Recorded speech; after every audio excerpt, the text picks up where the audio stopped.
What's up, Bulls fans, and welcome to another edition of Brewin at McEwen. I am your host, Adam Cartwright, and today I'm going to be bringing you an update for the USF softball team. We'll be recapping their weekend set, and then we'll also kind of give you a quick look ahead of what they got on the schedule going forward in this week. If you haven't been following the Bulls, they've actually been doing pretty well, going 10-5 to start the season, currently on a three-game win streak. They played some pretty tough competition. They played Florida. We'll talk about Washington and Oklahoma State. These are all Women's College World Series type of programs that Coach Erickson is bringing in to play the Bulls. So you got to applaud him on really bringing the test early to this team. Washington's actually ranked fourth. Oklahoma State ranked seventh or eighth, depending on where you want to look at it. Florida 17th or 18th as well. So again, it's just really strong competition. So let's get right into it. Thursday night, we played Washington, tough 2-1 loss. Ran into an All-American in Ruby Malin. Again, just part of this Washington program that's probably going to be playing in Oklahoma City later on in the year.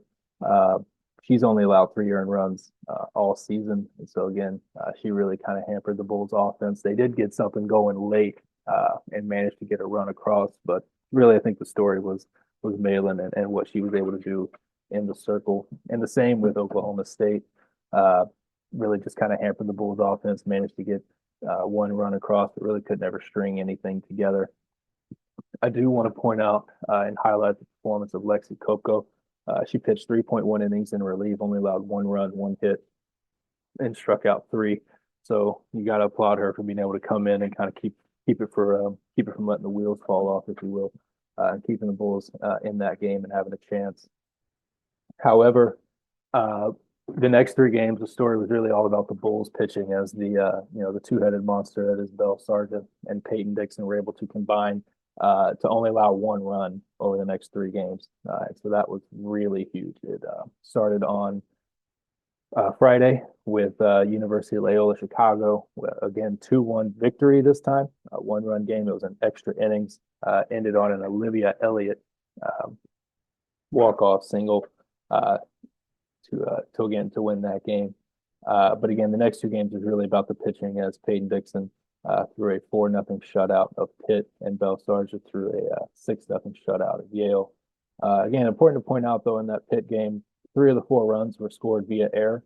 So again, Bulls applying pressure and making things happen, but maybe not necessarily dominating offensively.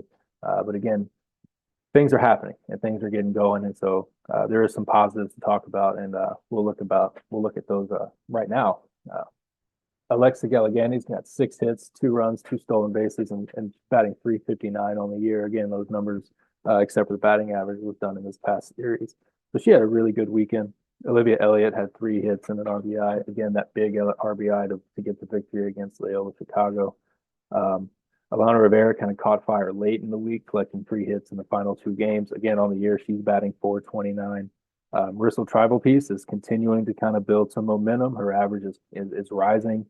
She's a key piece in this lineup that's really got to get going, that we believe will get going. She had 3 hits and an RBI in this series as well. Looking at it from a defensive standpoint, we talked about Rivera. She's also playing multiple positions very well, third base and shortstop, kind of bouncing around to make the lineups a little more fluid. Kathy Garcia Soto is making some really great plays at second base. She made a web gem, I believe, in that Loyola Chicago game at second that probably saved the game and kept us in it. And that was really big. She's obviously playing very well. But for defensively, I really wanted to kind of highlight and talk about the catcher position, as we actually had 4 catchers play over the 5 games. 3 veterans, Josie Foreman, Ryan Eidelman, and Emma Humplick, all upperclassmen who have been in the program we've seen play in the past. Again, it's great to have 3 veterans that maybe know the system, know how things have to go, and they all played really solid, I thought, throughout the weekend. However, the sophomore Camille Ortiz Martinez actually played a couple. She's the only catcher to play 2 games. Sorry, behind the plate this weekend. She has a really strong arm. She threw out 2 runners in the Washington game. She also picked off a runner, and the runner she picked off, if you were watching the game, they were actually in the midst of talking about how good of a base stealer and base runner she is. and how much they were really anticipating her to steal a base, and then she got picked off by Martinez. And so she's got a really strong arm. Plays really athletic behind the plate as well. I think she's really good back there. We've actually seen her play a couple of positions in her USF career, so she's a very versatile player as well.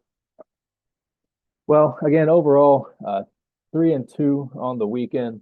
Again, the two tough losses against Washington and Oklahoma State. It's hard to really blame or put too much blame, I should say, on the Bulls. They competed very strongly in the Washington game. You might have thought the Oklahoma State game maybe got out of hand early, but then you got to applaud them, like I said, for not letting the wheels fall off and kind of staying in it.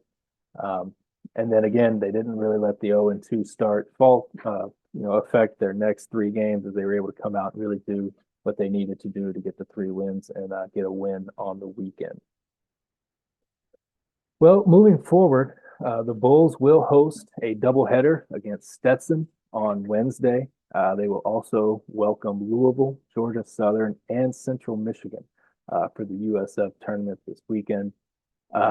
If you haven't made plans to go see the Bulls, go do it. You'll have a lot of time to do it earlier in the season. They played all of their games at home. They'll continue to do so right up until, I believe, March 11th. They'll play their first road game against Florida Gulf Coast University. But as we talked about, they're playing very well. And we're going to hope that they keep that going. Until next time, go Bulls.